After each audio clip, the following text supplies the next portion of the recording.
Well, happy Pride. We are back, and I am with one of the femme queens from Femme Queen, Crazy, Sexy, Cool, Tabitha Gonzalez. How are you? Welcome to Now, baby. It's happening It's happening now, now. like right now. Okay, Yes, no opportunity wasted here. let's go. Yes, absolutely. Tabitha, thank you so much, first of all. You know, we've been trying to have a sit down, and you know I'm coming. We just the timing be like, when I be in New York, y'all not filming, and now y'all about to come back in the fall. You know what I'm saying? Look, I Yes. said the fall because I've been sitting here with Tabitha, and her accent is just rubbing off on me. Your New York accent. I love you, and I'm just so glad that we got this chance to sit Thank down you. and celebrate you for Pride because you, Mama, have been Thank known you. as mother to many, auntie to so many in the community. Tell me, what is it about your experience that has you showing up like that for so many folks? Wow, that's a layered question. First of all, let me say you look amazing. Thank you. Thank you to the team and everybody. Thank you. Shouts to the team and the whole glam squad. They got me together. Like I Yeah. definitely want to say that. Um, I guess in a way, what fuels me to do what I do is my experience, right? And always, it was something that I didn't feel like I was drawn to do. It was something that I just did. Um, as a child, I've always was like always on the team of something, the swim team, the cheering team. I was Wow. always in community. I always had this sense of wanting to feel belonging to something outside of myself. Little did I know that thing would be service. And as I continue to do that as a youth, I joined like different dance schools. Dancing was something that I can do. So the heart of always giving back and always being in community have always been there. And I come from North Newark, Grafton Avenue projects, one of the most impoverished neighborhoods in Newark, New Jersey. We call it Brick City. And we didn't care about the pissy hallways. We didn't care about the attics in the front. We had community Wow. and we had all we needed. And when I come home after my sabbatical, that's what I would call it. Um, it's not even a sabbatical. What am I saying? Like I Yeah, let's was talk held, about it. I was held prisoner Yeah. um, for 14 years. So Hmm. coming back home, it was like a new start. I had a whole reset moment. And I will talk about that and what that looks like. And that's how I continue to do what I do. Well, no, listen, because I'm so glad that you are willing to Mhm, be vulnerable mhm. and to share your story because we know that so many of our sisters have ended up in prison, Mhm. lo- held captive, being wrapped up into an environment where they're really just being picked off the street, Right. targeted. And so to see you sitting here today, looking the way you do, thriving the way you do, loving the way you do, being loved the way you do, sometimes people don't understand that there are ups and downs to the story.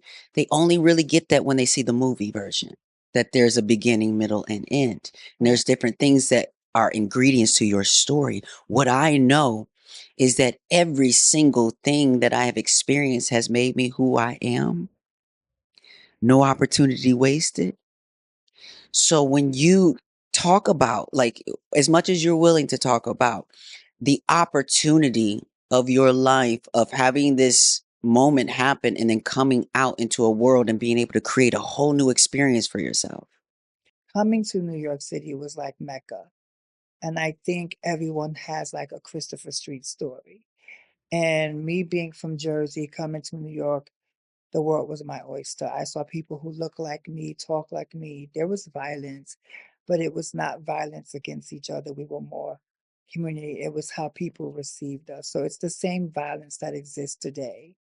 Um, being in community, I started to do things that I had to survive. Absolutely. Right. So we didn't have those things that we have today. We didn't have agencies. There weren't programs that we can go to like we have now. So I did what I needed to do. And one thing that I've learned in my journey is never to apologize for decisions that I made while I Absolutely. was surviving. Absolutely. So that journey was hard for me, like being so young, being in prison. And some of the things that stuck out to me the most that I take to this day is like the watches, like this whole ceremonial degradation that happens with the school to prison pipeline that has been happening in marginalized Black communities, right? So let me say that. Absolutely. And then being impacted in that way, like it was almost like a rites of passage. You know, little Jamal just came home, and the whole hood would be happy that they just came home. So it was like this framing in the way that you only had to go there in order to get, to be, somebody Get recognizable. cred almost. Right, street cred. Mhm. However, being in there as a young queer kid was very different. Um, the things that stuck out to me the most was the clocks, like being in dormitories or in cell units where the clock is not working. Right. So just the whole mind fuck of being in a court pen and having to get on this bus, that blue and white bus, shackled, chained. And as you're driving to go back and forth to court, you're seeing the people randomly walking in the street. And that longing of being in New York City while you got this little sandwich, and if you happy and you got family, you got your little commissary with you, and you're going back and forth to court. But it was that whole journey to court, to back home, to the, well, not home, God, back to the prison. And Mhm. being able to, like, after a while, you kind of become withdrawn. It's like you really become institutionalized. Where I used to say things like, if I went home and got locked up, or, I went out, I was like, oh, girl, I had a nice run. Like I was back in prison, like prison was home and the streets was a run for me. Mhm. And that was how that impacted me being in prison. So those things and wanting to be home, knowing that if they ever gave me a chance, I would never look back. Mm. And in 2013, they cracked that shit open and they gave me a chance and I ain't never looked back. Oh my goodness. I am so happy for you, first of all, and just that you have been able to see that in the rearview mirror, Mm. but in a way that fuels the work that you do today. Because you're someone who I've seen who has had access, if since you've come out, like you haven't just been about yourself. Because I met you, I was learning about your story and learning about these things. But I met you on the red carpet next to my sister, Dominique Jackson, during Pose, and you just being around and helping her and being on her team, working with Dominique. That's when I met you. And so sometimes when people get into these spaces, you know, they forget about other people. Right. You can say it. So sometimes when people get success, they forget about the people. And that's been the solidifying thing of me and Dominique. One thing Mhm, never changed the other. mhm. And correction, I never worked for Dominique. I was never a part of her Oh, I team. thought you were. I was like, I always thought, I was like, "Dang, No, Tabitha no, be on the no. information. She got the stuff." I was like, you just No, seem it so just can't. sharp. And I My thought, thing is wow, because she's my sister, right? And Dominique is a possibility model. And that wow. was the closest to a possibility The model. reason why I thought that was because of how you showed up for her. I showed I up mean, like that for I know you was there as his friend, but like every friend that be in a space don't be of service to, because they think yeah. they looking at how they're being perceived in the space. They want to seem like they the star just as you, and you just were always of. That's why I thought you were working Because with it's them. never about me, right? And my thing is, I was gonna do this thing before called the Plus One Crew, right? And I would go around and interview all the plus ones who came with the star, the person who they're Yes. with, and just talk about our access in those spaces, right? And it's easy to get in those spaces and make it about you and be like trying to intentionally carve out networking opportunities for yourself that you forget that your friend who you're here to support is like probably experiencing like anxiety, stress, and that's why you're there, right? They brought you because they knew they would feel safe with you. So we had this little sign that she would just like talk and tap her shoulder. Like we I had know these that shoulder tap. I've seen her do that. I know that right. was a So sign. we would do these things with like I would be like, "Oh, I want strawberries." And she would know like I'm feeling a little bit stressed, like pivot, let's move from here and stuff like that. And we became internally seeking modes of safety Yeah. inside these spaces because with someone deemed successful doesn't know what, heavy is the head that wears the crown. But I met you in those spaces, but my story was already beginning at that point, Mhm, right? mhm, Like I was already doing things and when we talk about being accesses to spaces, like I remember saying I didn't want to do this. I wanted to get married, have my husband, move mhm. away from it, live Such an amazing single. husband, And I love supportive. you. Shout out to you, Lewis. I love you so much, baby. Thank you. I know you're gonna be upset, but yes, I'm coming home, I promise. Yes. Um, it was just it was intentional, right? So doing that for her and doing that for others was something that came natural. Wow. So the access that I was given was through Sean Coleman, Cecilia Gentili, Lala Zano. These were the people who kind of like started to put me in spaces and saw something in me that I didn't see in myself. Mhm. Like people would know. Like the work that I do, it fuels me so much so that it's important that I continue to empower others. Like people would presume that access would make me feel like I'm the one and I can only be the one. I don't look at it that way, right? I've been in prison for 14 years, Mm, been around men all day. mhm, You understand what I'm saying? mhm. So if I saw a girl in prison with me, we was like this. So when I came home, I'm a girl's girl. So I'm the girl that's gonna clap for everyone.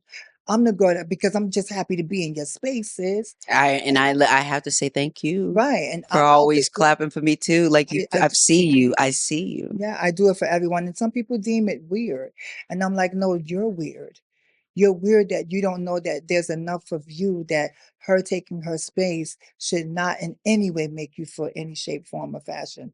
If her cup is overflowing, it's going to spill over, baby. And when you start to overflow, yours are going to spill over. So anything that's connected to you in some way must I would hope right? so. So when they started to bring me around, it was so organic. And I was a student, and I always tell people, they're like, she's a leader. I'm a student of this journey. I learn from every person that I come in contact with. Mhm. So being that, doing that, I've created ways that I can give back to those who are prison impacted, like coming home, starting the new journey, reentry, like those who are looking for services, right? I created a seek and safety module that I have modeled for other organizations. And I took it from another place, but I knew that it didn't speak to us in the way that it needed to be. Absolutely. So I created this and I repurposed it in the way that it would, it could speak to my lived experience and how I navigated. And I began to like use of self when I'm performing or when I'm giving these workshops. So they don't think that it's just like academics behind it. There's a personal experience to it. And I kind of disclose that throughout the modules to kind of let them know that I am you, I see you in me, and let me help you find ways to navigate. My approach may not be the way you're going to do this, but I need you to know that these are the tools and you have access to them. And I've been able to streamline that. I've been able to do that to multiple organizations. Like even now, working with one organization, I'm able to work with executive staff on how to begin to hold space and lean into trans leadership in those spaces that are very institutional for this inclusivity or the alleged safety that Alleged. organizations say they have, because Mhm. I don't believe in safety. I believe that you have to be Be brave to brave. show up to do this Absolutely. every Yeah. day. So to make sure that they are leaning into those voices and that trans people are shaping the policies and how to show up in that space. So therefore they will be able to directly impact communities who need it the most. And I want to be really clear here because, as I was listening to you talk about your experience, some things have changed, some things have stayed the same, but like, I don't think, for our listeners at least, I want them to really grapple with and listen to listening to this brilliant woman speak about her experience, Mhm. but this brilliant woman was put into a men's prison. Yes. That's where you were. It wasn't you. So where, as you were, because I'm sitting here and I'm like, you were talking about sisterhood Mhm. and being and experiencing sisterhood before you were picked up off the street. And it kind of jarred my brain a little bit again to be like, wait, wait, wait. So she was Tabitha, or you were your femme queen self. No. No, So here's the thing, when I say sisterhood, language wasn't as developed as we had it back then. of course. So we Okay. didn't have like butch queen and all that. You were either a femme queen or you was the trade. And the girls around you were either your sisters or your mothers. And Mm, they could be at any age, mothers come in all absolutely. ages, Absolutely. so Yes, let of me say that. course. Um, and I use that word because back then sis was a language, like, "What's up, sis?" So everybody was your Yes, sis. You absolutely. understand? So the notion of sisterhood wasn't attached to a binary construct. Oh, educate us. You understand Yes, what I'm saying? It was yes. a cultural language that we incorporated. "What up, sis?" Like, it was common. We took those words and we reclaimed them. Words like sissy, and we started to use language that endeared us. "What's up, sister?" And I have many sisters who I love and who are no longer here, Yeah, yeah. but I knew what that felt like. And I was stripped of that when I went Talk, into Kim, can prison. you tell him, because look, we have polls, right, to Mhm, show us a little glimpse of that world, mhm. but can you talk to me a little bit about that sisterhood that you had? Oh, wow. I I mean, mean, I know we have sisterhood now, but I just want to just kind of go back a it's a little. lot different. Like, these girls really kind of showed me the way. Mm-hmm. You know what I'm saying? I got introduced to like a lot of things in life through like Melissa Extravaganza, and I've talked about her on multiple things. And I had met Keisha and Letitia. And when I saw them two girls, the whole world exploded around me. And Those were the girls that kind of opened your eyes. yes, like these were Black, beautiful women, Mm-hmm. right? And I can say that today, Mm-hmm. Absolutely. right? And I was shocked. And I was like, that's it called to me so fiercely. But as I began to start to journey towards my transition, I would be up in drags. And that's like some of the modes that most of us went through, right? So I knew I could make money. I could make money either way, but I felt better when I was around the girls. But I wasn't so comfortable because I couldn't go and get a job in a sense and then take it off. I couldn't peel, you know what I'm saying? I didn't want to peel. Once I started to get up in them and I knew that's who I was, peel where? Like, I'm not peeling. Like, this is what I want to do. And peel means to detransition or to stop the process in a Mm-hmm. sense. And I Mm-hmm. couldn't stop the process. And that would lead me into many places because I don't believe that transitioning is just like a physical thing. So I had a larger transition that would happen as a result of that. So what I mean about transition is not just transitioning on Right. the journey of physical. Like that means transitioning my life from one way to another. Right. So when I came home, I knew that I had a second opportunity at life. That's like almost like the first hormone shot. So it was like, girl, you was in there by all these people for all this time and you were a person. It helped me, right? It saved me. A lot of the girls who were around with me started to do things that they're no longer here for various reasons, right? And gel actually kind of preserved me in a sense, but it Mm, also gave me other skills that I would need in order to survive in the world today, yeah. right? So I knew how to be sharp. I knew how to canvas an area and knew who was where and how. I knew to protect myself. I knew to always not listen to what I hear. Because in jail, if you spread something and it's not true, like that's your ass. It's like, it's repercussions behind shit like that. So you had to really have your facts. And I've sat back for a while and let a lot of things be said and let a lot of things happen because I always have facts. Absolute. Right. So I'm able to sit with that. So, me having that experience and being in there, it sharpened me for when I came home because it was a whole new world for me. Like I was out and I was like literally looking around in Midtown, like, bitch, this is it. I'm not going back. So that began another transition. right? I had to repurpose my life. The stroll was not the same anymore. Those girls were no longer there anymore. There were no backstreet hustles for me.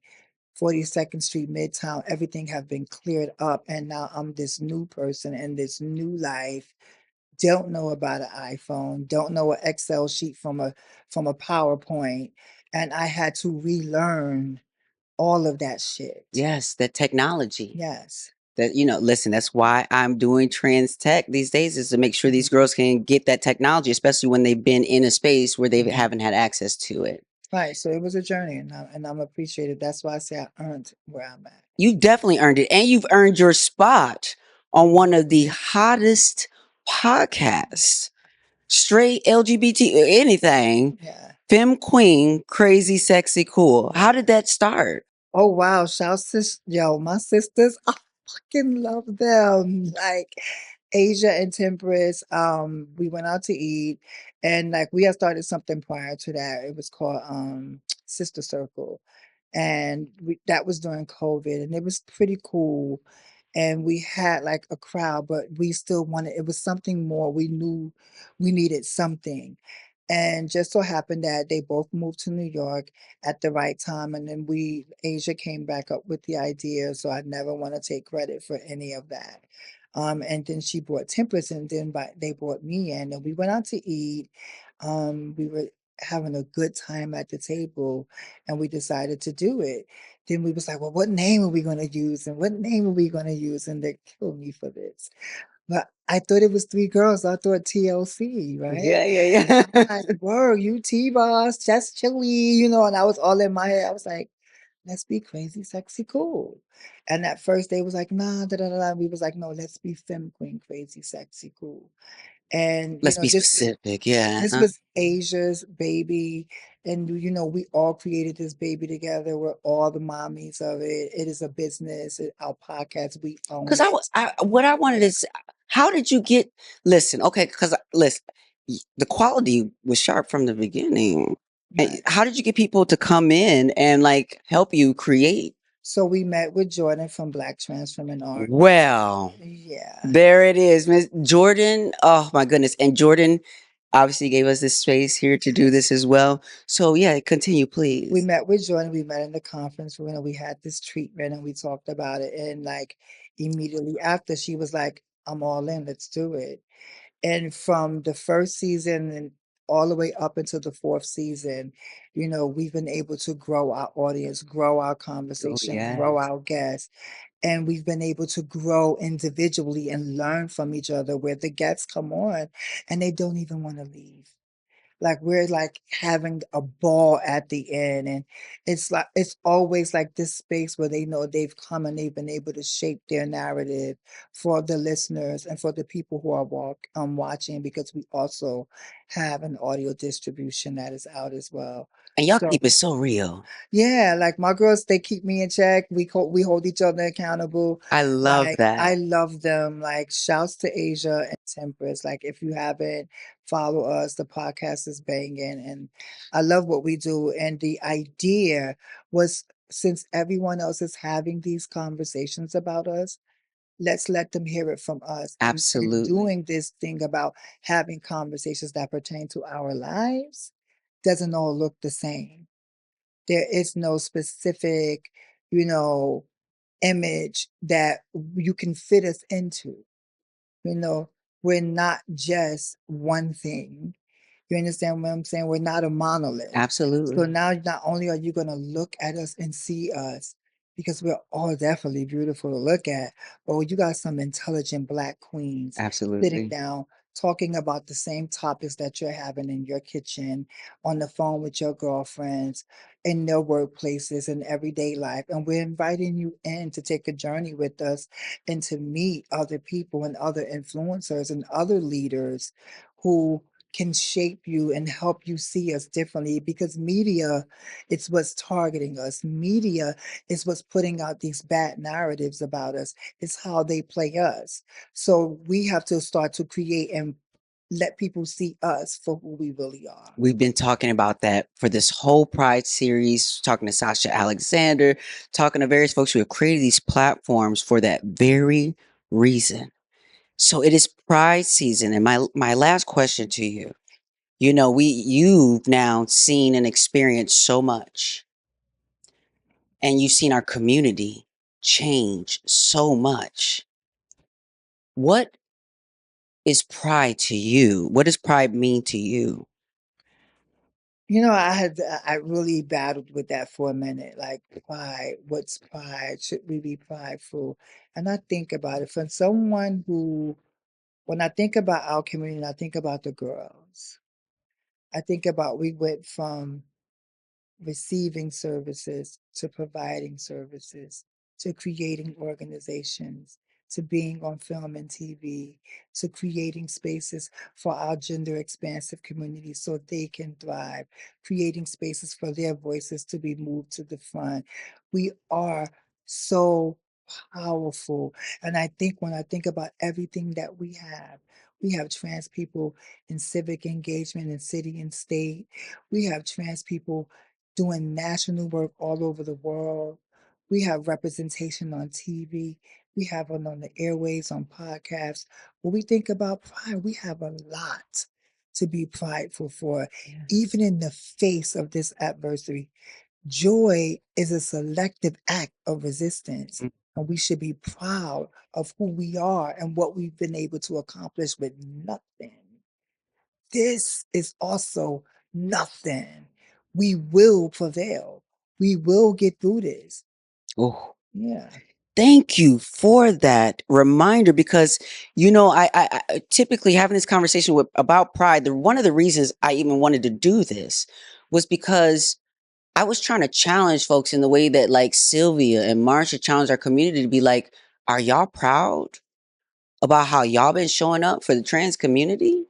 Are y'all proud about accepting marriage equality and then packing up your bags and leaving the rest of us to fend for ourselves? You know, are you proud about the parade passing the girls by that are in the alleyways as the parade passes by? But at the same time that we have this lack of support, lack of understanding, you remind me that Pride season is about seeing what is there, the love that is there, and all that is there to be proud of.